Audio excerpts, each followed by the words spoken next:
4장 9절 10절을 봅니다.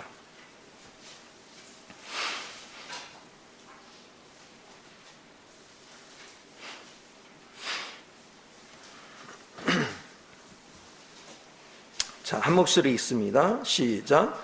하나님의 사랑이 우리에게 이렇게 나타난 바 되었으니 하나님이 자기의 독생자를 세상에 보내심은 그로 말미암아 우리를 살리려 하심이라. 사랑은 여기 있으니 우리가 하나님을 사랑한 것이 아니요 하나님이 우리를 사랑하사 우리 죄를 속하기 위하여 화목제물로 그 아들을 보내셨음이라. 아멘. 오늘은 오해라는 제목으로 같이 은혜를 나누고자 합니다.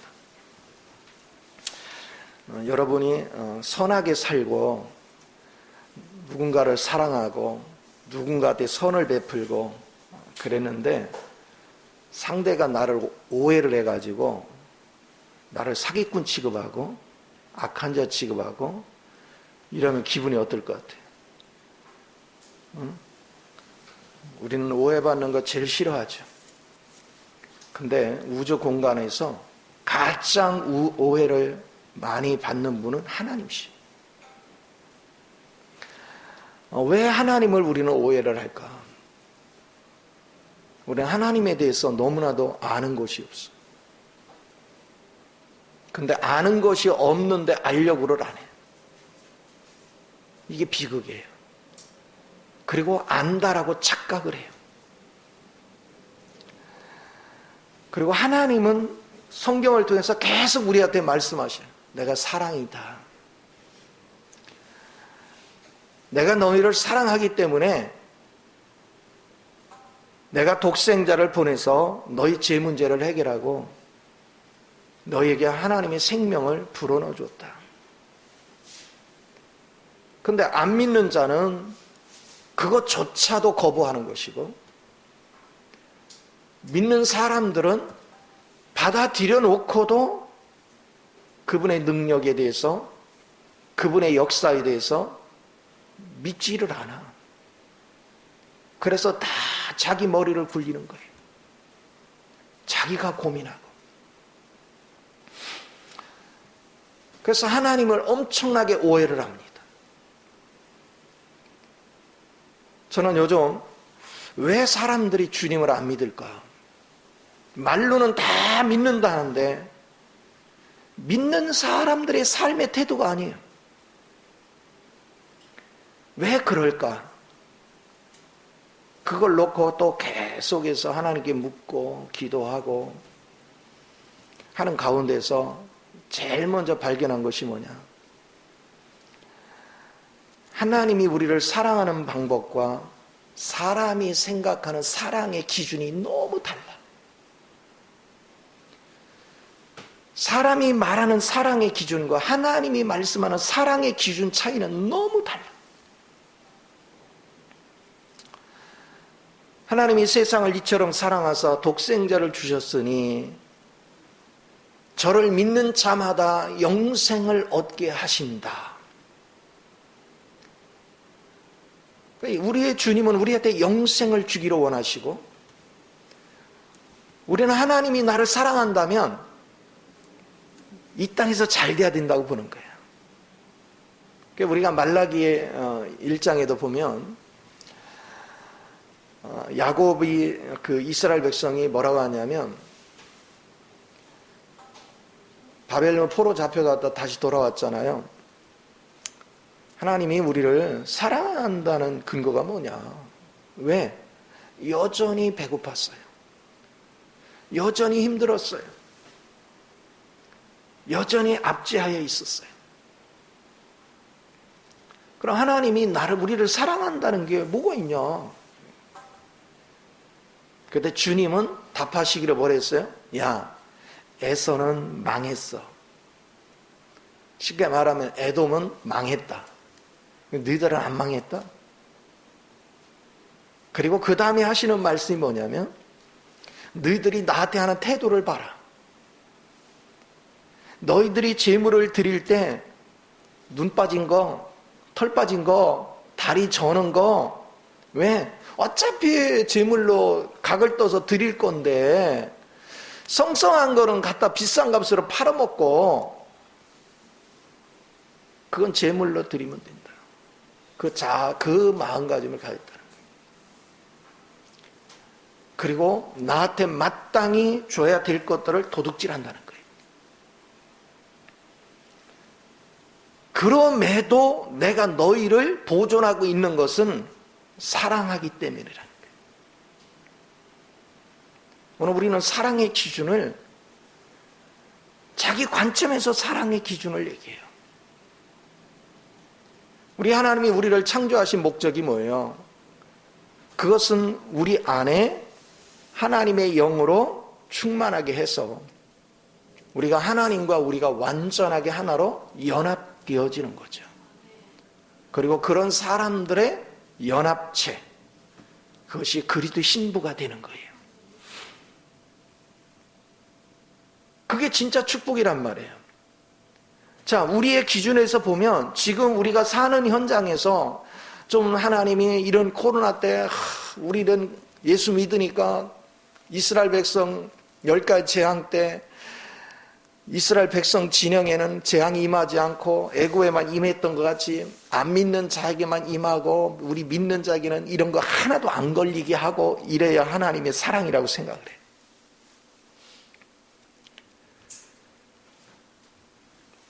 그러니까 항상 수준이 자기 수준에서 매여 있는 거예요. 우리 하나님은 진정한 하나님의 사랑은 뭐냐? 네가 지금 속해 있는 곳이 어디냐는 거예요.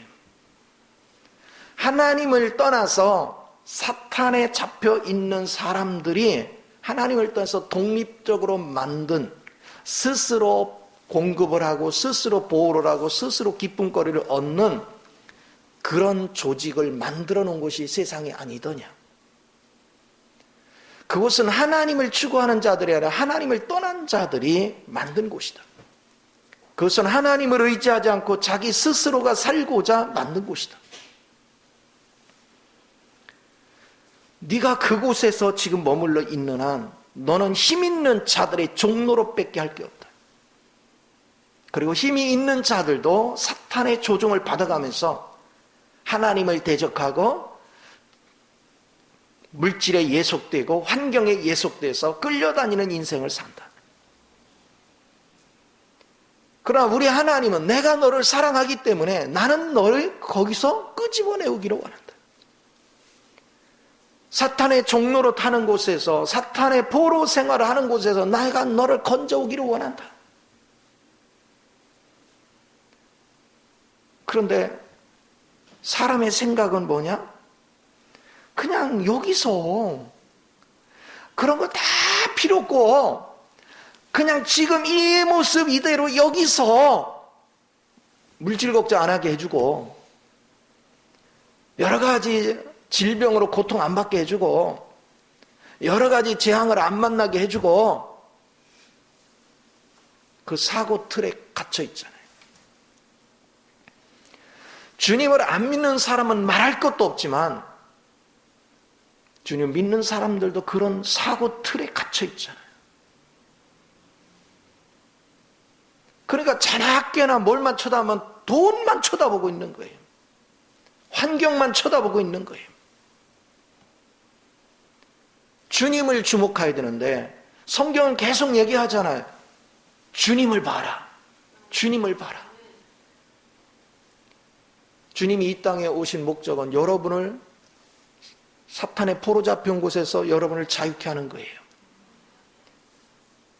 사탄에 의해서 여러분 눌려 살잖아요. 그리고 소경이라서 지금 내가 어느 환경에 있는지도 알지 못하고 살잖아요. 주님은 거기서 우리를 건져내려고 하는 거예요. 그리고 이제는 우리는 염려, 근심, 불안 속에 사는 게 아니라 하나님의 생명으로 내가 충만해지면 그분은 우주를 다스리는 분이고 우주를 창조하신 분이고 우주 안에 존재하시는 분이야. 내가 지금 보고 있는 거는 보는 게 아니에요. 너무나도 아는 게 없어. 우리가 어린 자녀들한테 뭔가를 부모가 얘기를 하면 막 대들듯이 말해요. 그렇죠? 자기 논리를 가지고 막 말해요. 그러면 한번 줘받고 싶죠? 그렇죠? 그러면 또 더 의기양양해서 대들어요.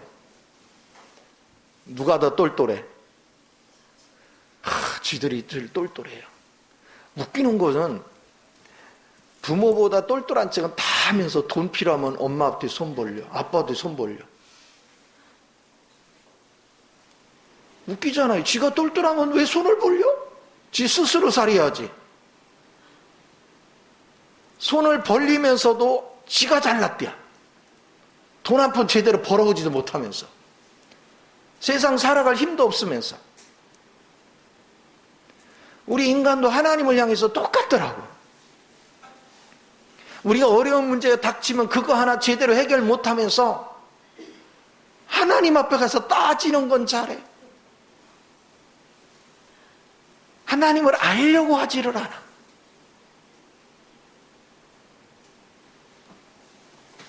시편 9편 10절에 보면 여러분이 하나님을 알면 알수록 하나님을 의지하게 돼 있어. 왜 하나님을 의지하지 않느냐? 하나님을 모르기 때문에. 내가 하나님을 알면 알수록 우리는 100% 그분한테 모든 걸 맡길 수밖에 없어요. 나는 불가능한 것들이 주님 안에서는 불가능한 게 없어요. 그래서 우리가 오해하는 것들이 이런 거예요. 하나님은 사랑이신데 우리가 항상 오해하는 것이 뭐냐면 하나님은 의로운 사람을 찾는다 생각하는 거예요. 나 같은 죄인이 나는 막 거짓말도 잘하고 나는 막 알게 모르게 남들은 모르지만 내가 알잖아. 내가 어떤 죄를 지는지. 그런데 이런 나를 하나님이 좋아할 리가 있겠어? 하나님이 나를 사랑할 리가 있겠어? 우리는 그런 사고방식에 틀에 쩔어 있어. 또 그 전에 전도하러 다녀보면 전도를 하잖아요.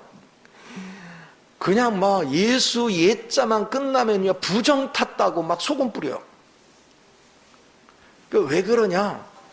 대화를 이렇게 해보면 과거에 우리 형제 중에 예수 믿다가 누가 죽었대.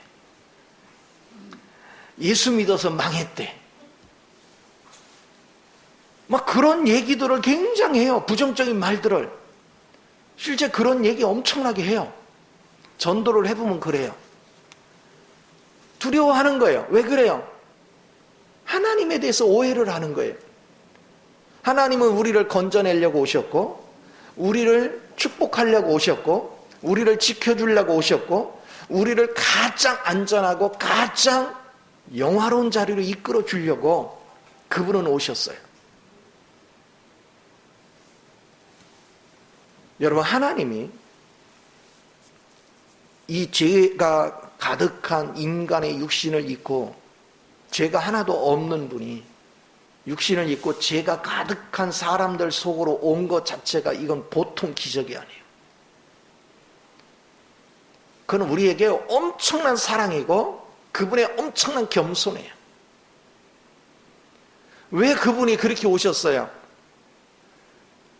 저 위에서 말씀하셔가지고는 말귀를 못 알아들은 말귀를. 그리고 제 문제를 해결할 길이 없어. 근데 하나님의 형태로 와가지고는 다 도망가. 무서워서. 그래서 소연이하고 똑같은 모습으로 온 거야. 그래야 안 도망가. 죄인들 사는 한가운데 가서 하늘의 생명을 가지고 살다 보면 톡 튀어나와. 다르거든요. 우리 사는 방식하고 달라. 그래서 세상 빛이라는 거예요. 우리 주님이 오셔서 사는 방식이 달랐어요. 33년 동안 이 땅에 오셔서 사시는 방식이 전혀 달랐어요. 그러니까 그분의 삶을 보고 믿는 자가 생겨난 거예요. 또 우리 사고 속에는 뭐가 있냐면 하나님이 하실 수 있는 거에 대해서 말을 하면 에이 말도 안 말 같은 소리를 해야지. 어떻게 그게 가능해? 항상 누구 수준에서? 자기 수준에서 말을 해요. 하나님은 불가능이 없습니다. 하나님은 죽은 자도 살리시는 하나님이시고, 하나님은 인간이 불가능한 거 하나님은 가능합니다. 없는 것도 있게 하시는 분, 그 하나님을 우리는 믿는 거예요. 그런데 많은 사람들이 말도 안 된다는 거예요. 한 번은 성경에 베드로가 감옥에 갇혔잖아요. 제자들이 모여서 뭐 했습니까? 석방울에 열심히 기도했습니다. 자, 베드로가 석방이 돼서 하나님에 의해서 옥문이 열려가지고 기도하는 그 현장으로 딱 갔어요. 문 밖에서 두들겼어요. 여중이 와서 이렇게 보고는 베드로라고 하니까 안 믿어요. 그래서 알려줬어요. 베드로, 내가 이렇게 하고서 어디 가니까 얘기하라. 그래서 안에 들어갔어요. 베드로가 왔다고. 그랬더니 안 믿어. 내가 진짜 봤다고. 아, 그러면 베드로와 함께하는 천사가 온 거야. 유령 취급했어. 기도를 하고도 정작 하나님의 기적이 오면 안 믿어. 오늘 신앙생활을 하면서 저는 성경 속에 기록된 것들을 가만히 관찰을 해보니까 사람들이요, 왜 하나님의 축복이 우리에게 이렇게 임하지 않을까? 그걸로 고래 가만히 기도하면서 관찰을 했어요. 사람들은 고난 받는 거를 좋아하지만 하나님은 고난 주기를 기뻐하는 게 아니에요. 고난은 여러분을 축복을 주기 위해서 불순물 제거하는 과정의 절차지, 하나님은 고난이 목적이 아니야. 하나님은 오직 여러분을 축복이 목적이야. 근데 이 축복들을 누리지 못해. 그것은 왜 그러냐? 안 믿는다니까. 하나님의 무궁무진한 능력을 믿지를 않아요. 그리고 하나님은 어제나 오늘이나 영원토록 동일하시다. 말들은 무진장 잘해요. 암기는.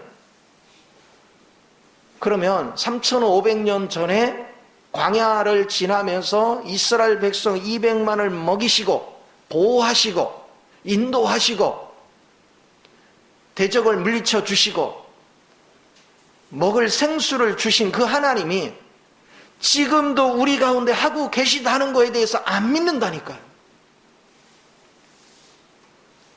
역사적 하나님만 믿지 지금 내 가운데 역사는 하나님 믿지 않아.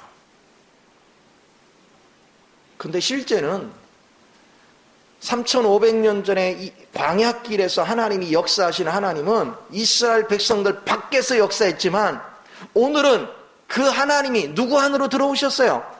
내 안으로 들어오셨어. 그럼 우리는 더 잘 믿어야죠. 그런데도 안 믿어요.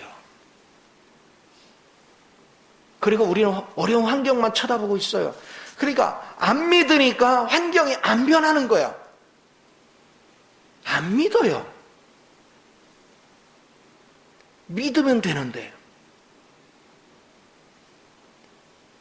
우리 하나님이 각색 질병도 다 치료했어요. 각색 귀신도 다 몰아냈어요. 하나님은 구덩이에 빠져있는 자 건져주셨어요. 아무것도 없는 곳에서 있게 만드셨어요. 그 하나님이 우리 가운데 계셔. 근데 마귀는 이제 참소를 합니다. 너 이제 어떻게 살래? 너 지금 돈 하나도 없는데 경기는 지금 안 좋아지고 이 코로나는 계속 갈 것 같은데 너 어떻게 살래? 이게 이제 귀신이 주는 두려움이죠. 하나님을 믿지 않으니까 귀신이 와서 염장을 지르는 거예요. 그러면 또 귀신 말은 어쩜 그렇게 잘 믿는지 몰라.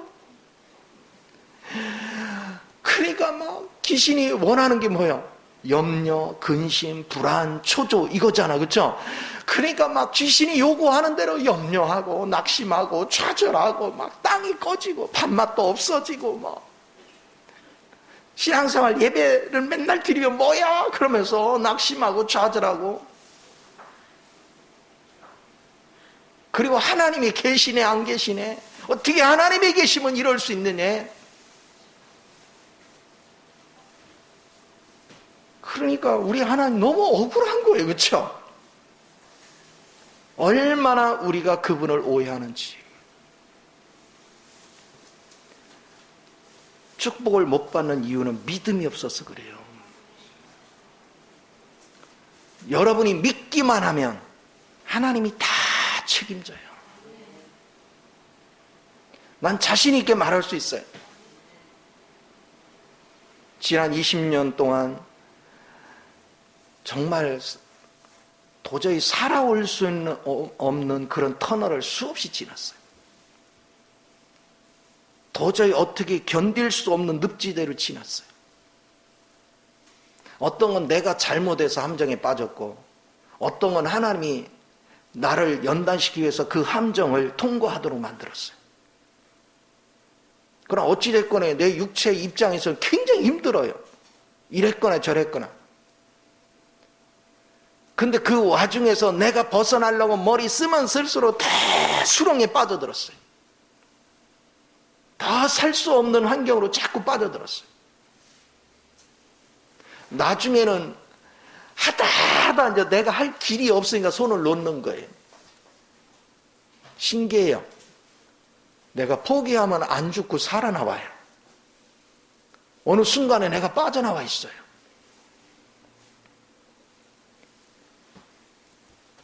그것이 하나님이 우리를 사랑하는 방법이에요. 왜 우리가 하나님 뜻에 절대적으로 믿고 순종하지 못해요? 우리 둔이가 아직도 남아있어요. 자꾸 머리를 굴려요. 내 이유가 있어요. 내 변명이 많아요. 내 이론이 많아요. 그러니까 하나님은 그거를 내려놓게 만들어야 돼요. 이것을 우리는 계속 봐야 돼요. 우리 주님이 33년 동안 이 땅에 오셔서 우리에게 보여준 게 뭡니까? 자, 한 번은 문둥병자가 와서 나를 치료해달라고 그랬죠? 그럼 말씀만 하면 되는데 주님은 일부러 뭐 했어요? 손을 얹어 치료를 해요. 문둥병자는 부정이 타기 때문에 손을 얹지 않아요. 근데 친히 손을 얹은 건 뭘 얘기합니까? 주님의 사랑을 보여주는 거예요. 내가 너를 이처럼 사랑한다. 만약에 치료가 안 되면 같이 문둥병 걸릴 수도 있어. 치료가 되면 둘 다 천국을 임할 수 있어. 그러나 주님은 기꺼이 손을 얹었어. 왜? 그분 안에는 확신이 있거든요. 오늘 저와 여러분이 그 문둥병자를 만지셨던 하나님이 오늘 우리를 외면하겠어요? 여러분이 무슨 잘못을 했어도 어떤 일을 벌였어도 주님은 여러분을 만나시기를 원하고 여러분을 만져주기를 원하고 여러분과 함께 하기를 원하시는 거예요. 그 주님을 믿으십시오. 우리는 의사들이 아이고 위험해요 뭐예요 그러면 막 땅이 꺼져 낚시. 아니 죽은 자도 살리시는 우리 주님은 믿지 않고 아무런 능력이 없는 100% 치료하는 능력이 없는 의사만은 믿고 그런 사람들이 얼마나 많은지 몰라. 그래서 살 수 있는데도 죽는 거야. 환경도 마찬가지예요. 우리는 경제가 어렵네, 내 처지가 어렵네, 환경이 지금 이러니까 이제 큰일 났다, 우리는 망했다, 살 길이 없다, 이제는 어떻게 할게요? 노숙자 될까? 막 머릿속에 그냥 온갖 그 공상은 다 해요. 그러니까 벌써 문제가 딱 밀려 벌써 노숙자 속에 가 있어. 자기 스스로가 미리 가 있어. 그래서 믿었기 때문에 그 믿음대로 노숙자가 되는 거야. 그런데 내가 주님 안에 있는데 내가 뭘 두려워해? 죽어도 살리는 역사가 있다. 그래서 여러분이 사무엘상 2장에 한나의 기도를 반드시 많이 읽어. 자신감을 가지고. 저는 항상 요즘도 그렇게 생각해요. 뭐 불경기라 사람들이 뭐 수입이 어떻고 저떻고 다 그래도 저는 머릿속에 항상 없다는 생각을 해본 적이 없어. 계속해서. 그리고 그냥 내가 사는 거에 급급한 게 아니라 아직 믿음이 약한 사람을 내가 어떻게 나를 통해 공급을 할까를 계속 생각을 해요. 그리고 기도해. 오해하지 마십시오. 주님은 불가능이 없어요. 주님은 모든 걸 다 이루실 수 있어요. 내가 이렇게 죄가 많고 나는 막 뭐를 하는 것마다 제대로 되는 것도 없고 그러는데 하나님이 나 같은 자를 축복을 할까? 이렇게 얘기할 때가 있죠. 요한복음 8장에 보면 간음한 여자를 바리새인들이 이끌고 와가지고 모세 율법에는 이 간음한 자라를 돌로 쳐 죽이라고 했는데 당신은 어떻게 하기를 원합니까? 그러니까 주님 바닥에다 뭐를 쓰죠? 틀림없이 지혜 목록을 썼을 거예요. 그들이 그걸 보니까 다 도망갔어요. 왜? 자기들이 그 죄를 다 가지고 있거든요. 그리고 주님이 일어나서 하신 말씀이 뭐예요? 죄 없는 자가 저를 돌로 쳐라. 이거 다 도망가죠. 그리고 주님이 하신 말씀이 뭐랍니까? 그 죄인한테, 간음한 여자한테 너를 정죄하는 자가 있느냐? 아무도 없습니다. 오직 정죄를 하실 수 있는 분은 누구밖에 없어요? 주님밖에 없어요. 그런데 주님은 나도 너를 정죄하지 않겠다. 오늘 하나님은 정죄하러 오신 것이 아니라 우리를 구원하러 오셨어. 우리를 생명으로 이끌어 주려고 오셨어. 우리는 지나치게 우리의 연약함, 우리의 범죄함, 우리의 약함, 그거에 너무 매여 있지 마요. 발견되어지고 깨달았으면 주님께 자백해요. 제가 범죄했네요. 그리고 주님 품에 안겨요. 주님의 피에 의지해서 주님 앞에 나아가면 하나님은 항상 여러분을 용서하시는 거예요. 어떤 사람은 신앙생활 하다가 자꾸 자기가 범죄하고 넘어지고 나면 어느 날부터 안 보여. 그래서 왜 안 보이냐 그러면 나같이 가증한스러운 자는 어떻게 가증스럽게 또 범죄하고 또 가서 회개하고 또 범죄하고 또 가서 회개하고 그리고 가서 예배를 드린다고 맨날 앉아있느냐는 거예요. 아주 그냥 똘똘한 척은 다 해. 근데 하나님이 그걸 모르시냐? 알아요. 하나님이 그런 기준으로 가지고 버린다 생각했으면 여기 남아있을 사람 한 사람도 없어. 저부터도 벌써 버렸어야 돼.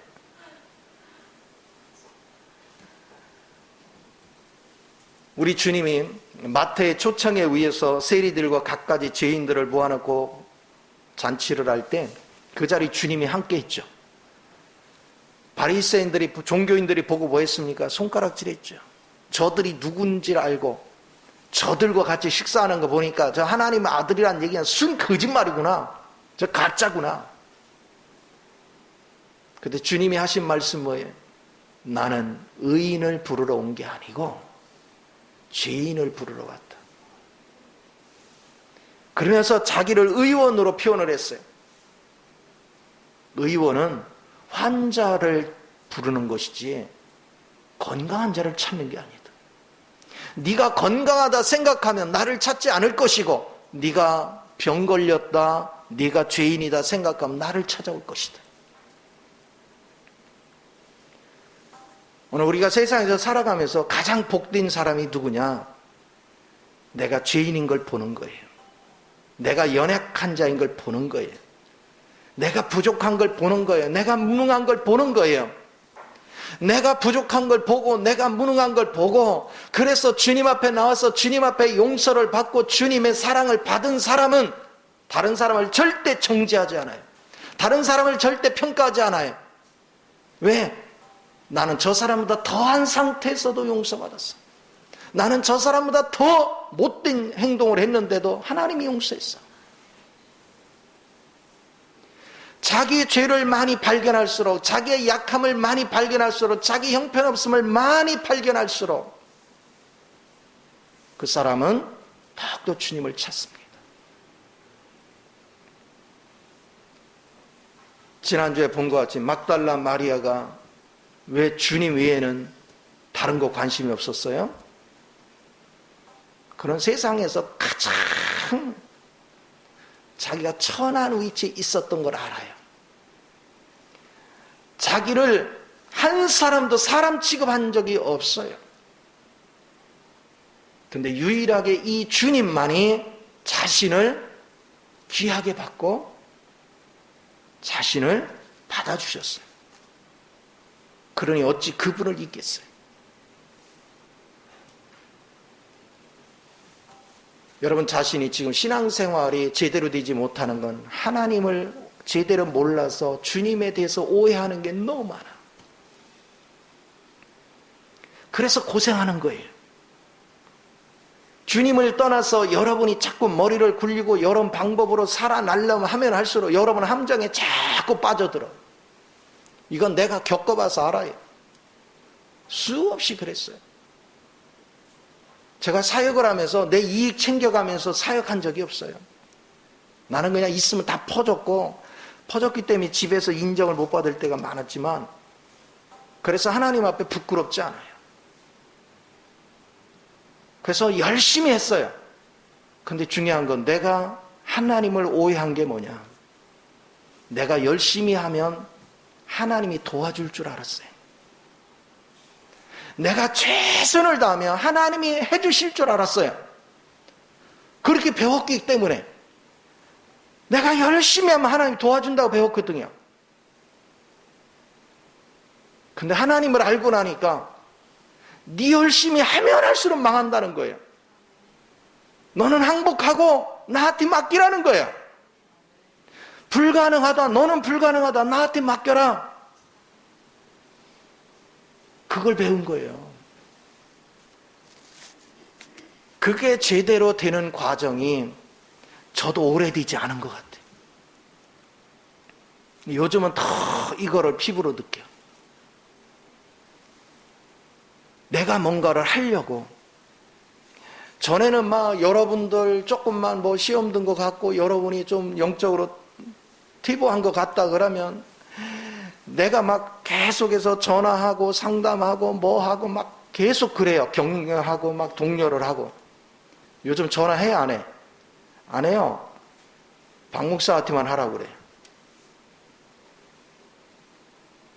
나는 기도 속에서 여러분을 점검할 뿐 안 해요. 아, 하나님이 시키는 일 외에는 하지 말자. 아버지 영 안에서 하지 않는 거는 내가 몸부림을 쳐도 되는 게 없구나. 어차피 아버지가 이끌어야 되고 하나님 아버지가 하는 일만이 생명이 되는구나. 주님께 모든 걸 맡겨놓고 하니까 별로 바쁜 것도 없는데 나는 주님과 교통이 깊어지니까 바쁘게 할 때보다도 더 많은 게 보여. 사람들의 마음이 느껴지고 사람들의 모습이 알아져. 그리고 하나님이 더 깊이 이렇게 인식이 돼. 그거 얼마나 귀해요.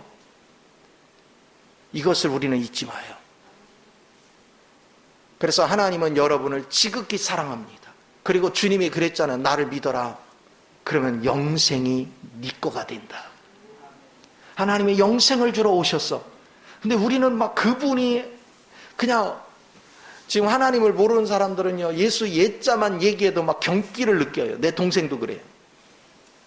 경기를 느껴요.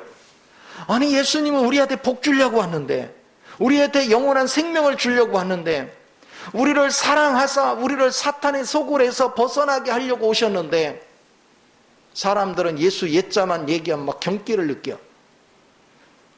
안 믿는 자들도 그럴진데 믿는 자들까지 그러면 어쩌란 말이에요. 예수를 믿는다 하는 사람들도 하나님이 원리를 가르쳐주면 아멘으로 받는 것보다는 자기 머리로 생각을 해보고 말도 안 돼 그거는. 단정을 짓고 여전히 예수 믿는다면서 자기 머리를 굴려가며 살아. 안 믿어요. 그게 불행한 거예요. 주님을 믿으면 그분이 일하실 때까지 기다리는 거예요. 그분은 게으르지 않습니다. 굉장히 부지런하십니다. 그래서 여러분이 주님을 알면 알수록 여러분도 게으르지 않습니다. 그런데 분주하지 않습니다. 전에는 막 부지런한데 막 분주해요. 근데 지금은 뭐냐? 하나님이 마음 주는 것만 하기 때문에 절대로 분주하지가 않아요. 그리고 평온해요. 이거를 느낄 수 있는 은혜가 너무나도 귀하다. 그래서 우리는 주님을 바르게 알아야 여러분 삶이 풍요로워져요. 우리 주님께서 디모데전서 2장에 보면 모든 영혼들이 구원받기를 원하셔. 우리 주님은 모든 영혼이 구원받기를 원해요. 또 우리 주님이 이사야서 49장 15절에 뭐라고 했습니까? 내가 너희들 이름을 손바닥에 새겼대. 그렇죠? 너희를 낳는 부모도 네 자식 귀한 거를 안다. 그런데 부모는 자기가 감당하기 힘들어지면 때로는 자식을 버릴 때도 있지만 나는 절대로 너를 버리지 않아. 주님은 그렇게 말씀하셨어요. 우리 주님은 우리를 절대 버리지 않아요. 내가 엄청난 잘못을 했어도 하나님은 나를 버리지 않아요. 그리고 하나님은 나의 죄를 주목하는 것이 아니라 나 자체를 귀하게 봐요. 그리고 하나님은 누구보다도 나를 필요로 해요. 하나님은 결코 나를 버릴 수 없는 것이 내가 빠지면 하나님의 목적한 새 예루살렘 성에 문제가 생겨. 하나님은 선택한 나를 절대 버릴 수가 없어.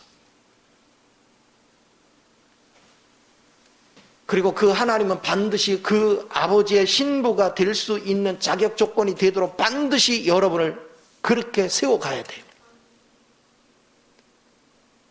이것을 우리는 잊지 마요. 그럼 이 한 가지만 여러분이 기억해도 낙심할 거 없잖아. 물질 때문에 망하거나 여러분의 환경 때문에 망하거나 사람 때문에 망하는 것이 아니라 내가 안 믿어서 망하는 거예요.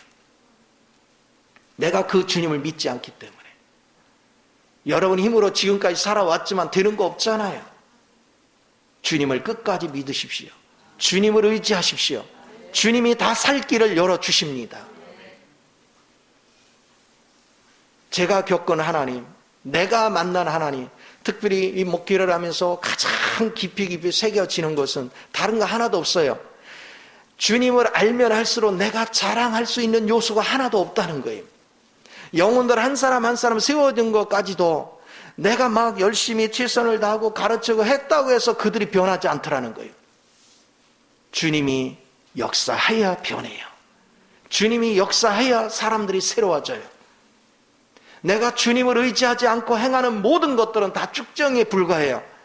내가 주님께 사로잡힌 바 되어져서 주의 영을 따라서 행한 것만 결실을 맺어요. 그것은 목회만 그런 게 아니라 여러분의 모든 생활 전반이 똑같아요.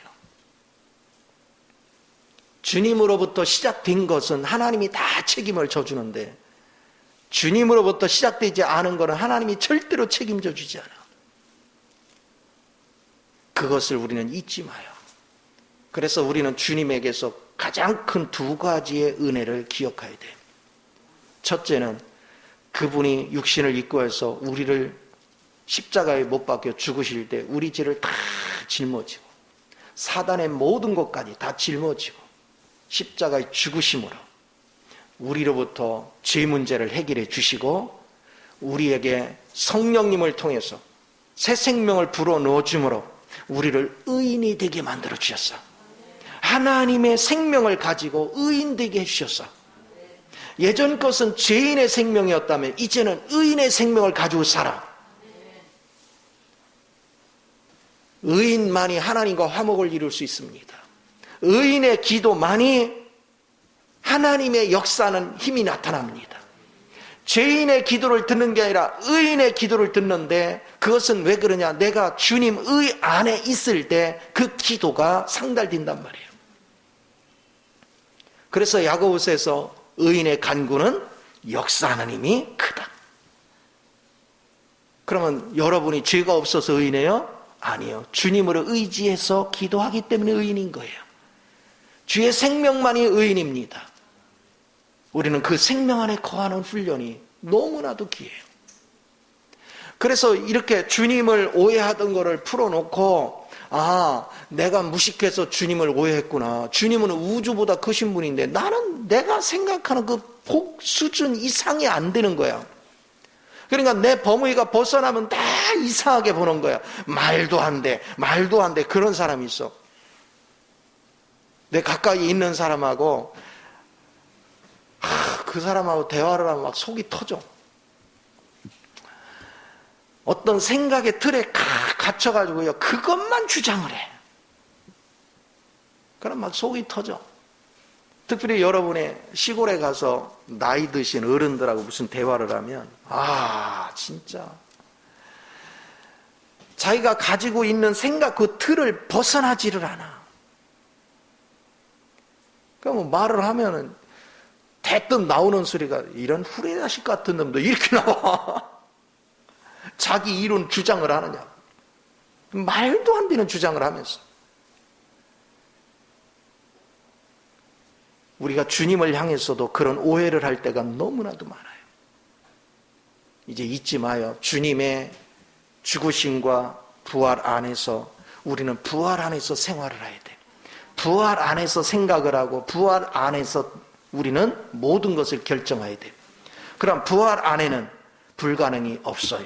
부활 안에는 여러분이 없는 것을 있게 만드는 축복이 역사하는 것입니다.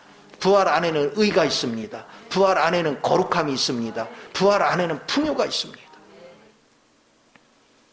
그런데 믿는다 하면서 부활 안에 머무르지 않고 옛 모습 안에서 옛 사고를 가지고 이거는 이래서 안 돼, 저건 저래서 안 돼, 맨날 이론만 전개하고 있으면 거기에 하나님은 축복하는 경우가 없어요.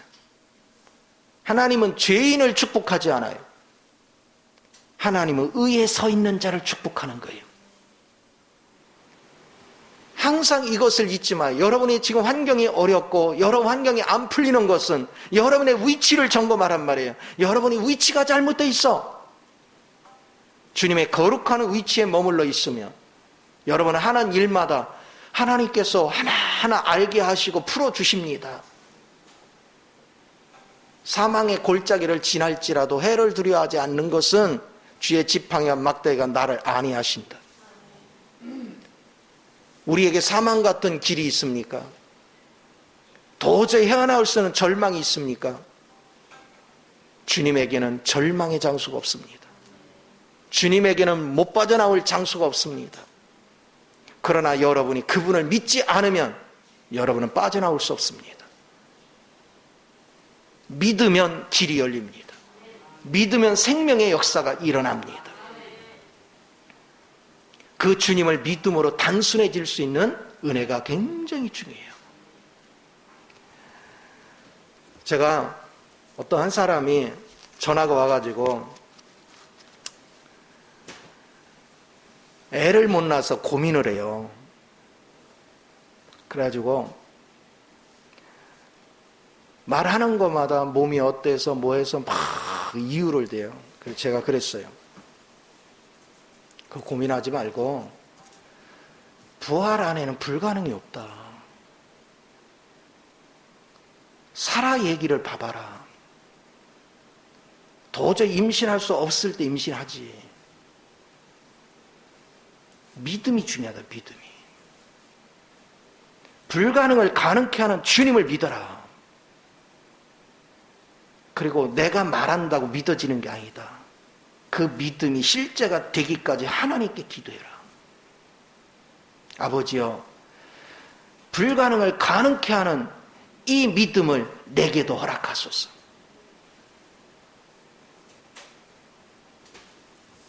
근데 그런 얘기를 했는데 얼마 있다가 한 달쯤 기도하다가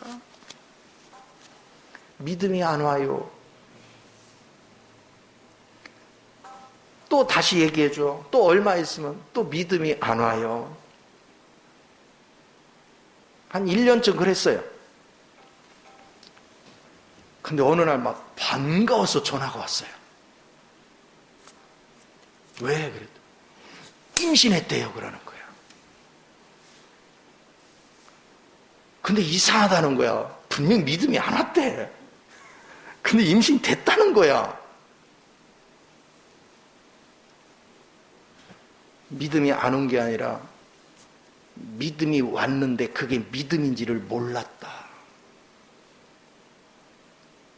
우리는 그만큼 어린 거예요. 하나님이 뭔가를 줘도 모르는 거예요. 우리 마음에 중심이 있을 때 하나님 확신을 줬는데도 그게 그건지를 모르는 거예요. 그래서 기적을 맛보는. 오늘 여러분이 하나님이 불가능이 없습니다. 나는 생활도 그렇고 여러분 질병도 그렇고 모든 것을 뭐 때문에 막 기도해 주세요 뭐 해서요. 그런 사람 치고 되는 게 없어. 되는 사람들은 이렇게 반응해요. 저는 지금 이런 환경이지만 하나님이 저와 함께하는 걸 믿습니다. 그래서 저는 주님이 저의 이 문제를 해결해 줄 거에 대해서 확신이 있기 때문에 너무 기쁩니다. 목사님, 제가 가진 이 믿음 흔들리지 않도록 기도해 주세요. 그 사람 무조건 돼요. 근데 자기 중심에서부터 믿음의 확신이 안 섰어 아직. 역사가 없어. 모든 삶의 중심은 믿음의 확신이 있어야 돼. 그거는 내가 먼저 말씀 속에 하나님이 하신 말씀을 내 걸로 삼는 거예요. 그걸 놓고 기도해요. 그것이 실제가 되기까지. 그럼 그대로 이루어져. 인내가 필요합니다. 그럼 왜 기도를 하면 바로 안 되고 왜 여러분에게 이 시간이 걸려요? 여러분이 옛사람으로 기도하기 때문에 그래요. 그러나 반복해서 하다 보면 조금 하나님이 여러분을 철회해가면서 여러분이 영적인 믿음으로 바뀌기 시작해요. 그래서 영 안에서 기도하기 때문에 이루어지는 걸 경험하기 시작하는 거예요. 내가 영 안에서 기도할 때 하나님이 확신이 내게 밀려오는 거지, 내가 옛사람 안에서 백날 기도해도 확신이 안 와요. 그러나 이거에서 영 안으로 들어가서 기도하기까지는 하루아침에 되지 않으니까 인내를 가지고 꾸준하게 여러분 하다 보면 어느 날 우리는 그 실제를 접촉하는 거예요. 그럼 하나님의 놀라운 역사가 일어나요. 하나님은 우리에게 뭐 주시기를 원해요? 복 주시기를 원해요. 하나님은 여러분 모두에게 복 주시기를 원해요. 내가 열심히 하면 할수록 망해요. 주님의 복이 임하고 주님의 축복이 임하기를 기도하십시오. 왜 오병이어 기적 때 빌립이 얘기한 거는 역사가 없고 안드레의 기도는 하나님 들어줬어요? 자기가 할 수 있는 거 오병이어를 주님 손에 얹어놨습니다. 제가 보기에는 별거 없지만 주님이 축복하소서. 주님이 축복하면 길이 열립니다. 우리가 하나님과 관계가 바로 될 때 하나님의 축복이 열리는 거예요. 내가 하나님의 의, 부활의 생명 안에서 기도할 때 하나님이 축복이 열려서 길이 열리는 것이지, 우리가 여전히 육체 가운데서 기도하면 상달이 안 돼요. 믿음이 견고한 자위에 하나님은 기적 같은 역사를 이룹니다. 사실 우리가 볼 때는, 땅에 속한 사람이 볼 때는 주님이 하시는 일이 기적이지만 영 안에서는 그 기적이 보편적인 거예요. 일반적인 거예요. 세상의 기준으로 보면 기적인데 주님 안에서는 그게 당연한 거예요. 그게 색다를 게 하나도 없어요. 그러니까 여러분은 주님 안에 사는 사람은 날마다 삶이 뭐가 돼야 돼? 날마다 기적이라니까, 세상의 기준으로 보면. 근데 그게 보편적이라고. 오늘 그 하나님을 주목하는 거예요. 그래서 여러분들이 항상 생각할 때 사람들이 믿음이 있다 없다 말을 하고 막 성경에 대해서 말을 하고 하도 그걸 믿지 말고 그 사람이 지금 처한 상황하고 저 사람의 마음의 태도를 주목해 보란 말이에요. 처한 상황에도 흔들림이 없이 평강을 유지하면서 주님의 확신 속에 사는 모습이 있다면 저 사람은 진짜 백이에요. 진짜 믿음 생활을 하는 사람이에요. 그런데 막 염려하고 근심하고 막 안 풀리니 짜증내고 그 사람은요 은혜 밖에서 사는 사람이에요. 그리스도 안에 머물러서 사는 게 아니라 은혜 밖에 사는 사람이에요. 그러니까 애쓰고 수고하지만 결실이 없는 거예요. 오늘 참된 결실을 맺을 줄 아는 그 믿음 안에 거하는 사람만이 주님을 오해하지 않고 주님의 하시는 말씀을 있는 그대로 받아서 주님이 우리에게 주시고자 하는 축복을 마음껏 누리게 되는 줄 믿습니다. 이 복을 다 누리시기를 예수 이름으로 축원을 드립니다. 기도하겠습니다.